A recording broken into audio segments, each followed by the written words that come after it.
Hi, welcome to today's On This Day in Tudor History. I'm Claire Ridgway. I'm the author of a few Tudor history books. I'm also the founder of the Tudor Society and Anne Boleyn Files websites. I'm here every day of 2019 bringing you On This Day in Tudor history events, whether they're births, deaths, marriages, battles, brutal executions, all sorts of things for you to enjoy. Okay, I'm wearing my Elizabeth I t-shirt today in tribute in memory of Queen Elizabeth I. For it was on this day in Tudor history, the 24th of March, 1603, that Queen Elizabeth I, who was of course the daughter of King Henry VIII and his second wife, Queen Anne Boleyn, died at Richmond Palace at the age of 69.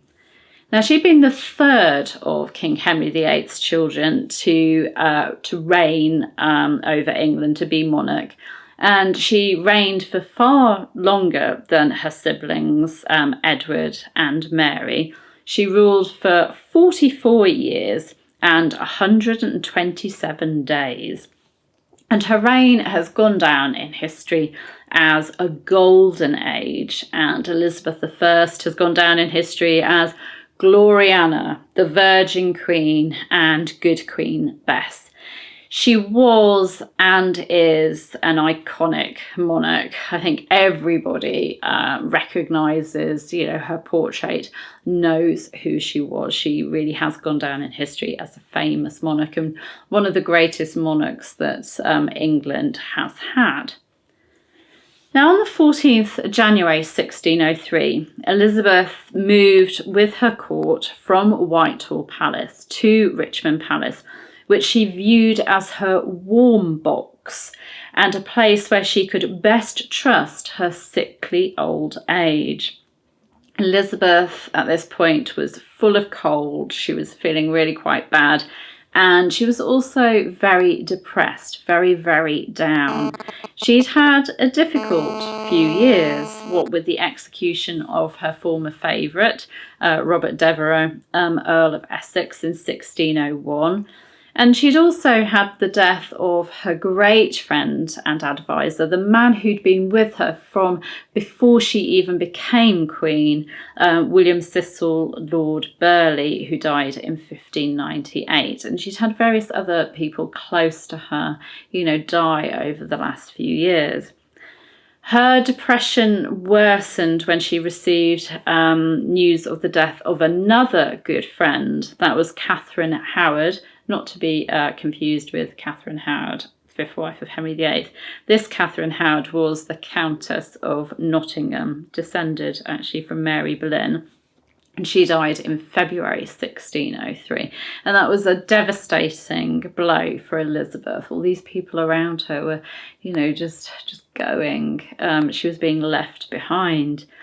But even though she was at this low ebb and feeling very poorly, she refused to go to bed. She wanted to carry on. And her advisor, Robert Cecil, son of William Cecil, said that she must go to bed.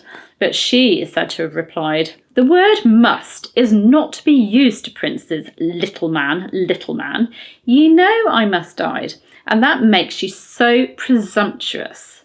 So I just love that. You don't use must to me. I'm Queen of England, you little man. And you can just, it's just insights like that you get into her character, her impatience. And I just love snippets like that. But she did eventually give in to her ladies, who spread out cushions on the floor and sort of managed to persuade her to sort of lean on the cushions, to lie on them. So she could still carry on court business, but she could lie on these cushions and be a bit more comfortable and rest.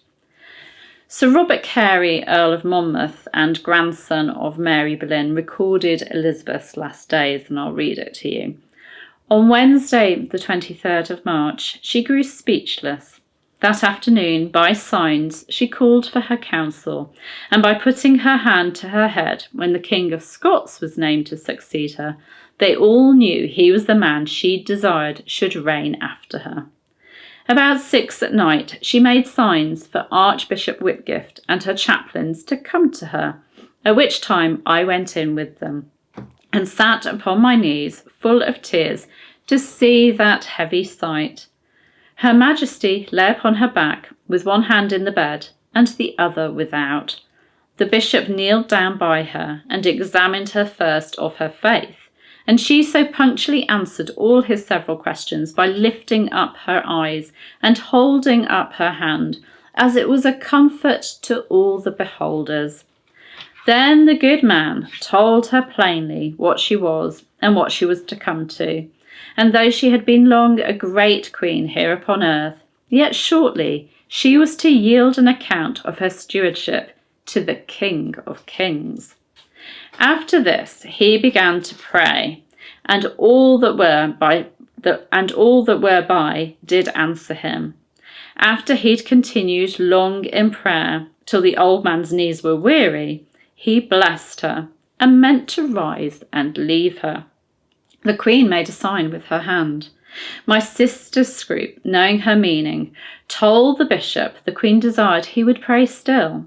He did so for a long half-hour more, with earnest cries to God for her soul's health, which he uttered with that fervency of spirit, as the Queen, to all our sight, much rejoiced thereat, and gave testimony to us all of her Christian and comfortable end. By this time it grew late, and everyone departed, all but her women that attended her. This that I heard with my ears, and did see with my eyes, I thought it my duty to set down, and to affirm it for a truth upon the faith of a Christian, because I know there have been many false lies reported of the end and death of that good lady. And diarist John Manningham recorded the actual moment of her death. This morning, about 3 o'clock, Her Majesty departed from this life, mildly like a lamb, easily like a ripe apple from a tree. Dr. Parry told me he was present and sent his prayers before her soul. And I doubt not but she is amongst the royal saints in heaven in eternal joys. Now, it's not known exactly what Elizabeth died for. I mean, 69 was actually a very good age for a Tudor person. We don't know whether she got some kind of bronchial infection that then turned into pneumonia. She might have had streptococcus. She might have had sort of organ failure or something else. It is not known exactly what she died of, but she'd been ill for some time and also very, very depressed as well. Now, according to historian Tracy Borman in her book Elizabeth's Women, Lady Scrope took the sapphire ring that James VI had given her to use as a sign of the Queen's death. She dropped it out of the window to her brother, Sir Robert Carey, ordering him to take this ring straight to the new king, James VI of Scotland, who would of course become James I of England, so that, you know, the king would know that Elizabeth had finally died and that he was now king.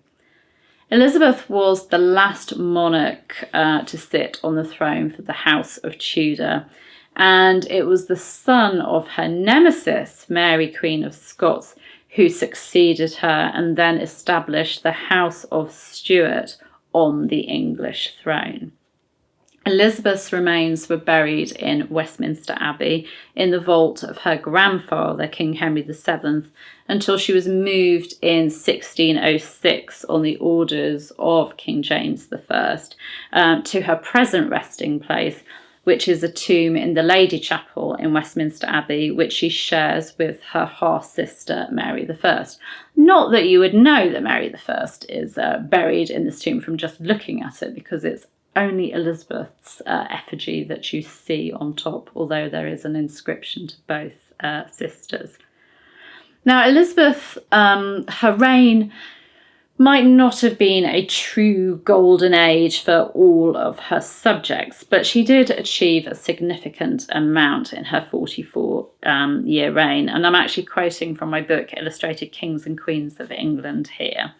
So let's have a look at some of her achievements. So, defeating the Spanish Armada, which of course was in 1588, following on from her father's work on the navy and turning England into a strong and dominant naval power, defending England from Scotland and actually turning the Scots into a permanent ally, increasing literacy in England, expanding England overseas by encouraging explorers like Sir Walter Raleigh, Sir Francis Drake and Sir John Hawkins to discover new places and to form new colonies, founding the Church of England as we know it today by her religious settlement, raising the status of England abroad, surviving and defeating plots and uprisings against her, helping the poor with her poor laws, ruling England in her own right as queen without a consort, without a husband, to sort of help her. And of course, promoting the arts, which is where this golden age comes in. Her love of arts led to theatres being built in her reign and to great poets and playwrights, dramatists like William Shakespeare, Spencer, Marlowe, all of those famous people, the men that are still famous today for their poetry and for their plays and that emerging. They were all, they all emerged in Elizabeth's reign in this golden age of literature. So there you go. That's I'm sorry, but that's a bit of a gloomy one for today. But that's on this day in Tudor history, the 24th of March, 1603, the death of Queen Elizabeth I. Now you can of course subscribe to the video, to my channel by just clicking there. You can hit the bell to be notified of new videos as well. I do hope you're enjoying these videos. You can leave some comments about perhaps what you think of Queen Elizabeth I and her reign. I'd love to read them. I'll be back tomorrow with some more Tudor history goodies. Take care. Bye bye.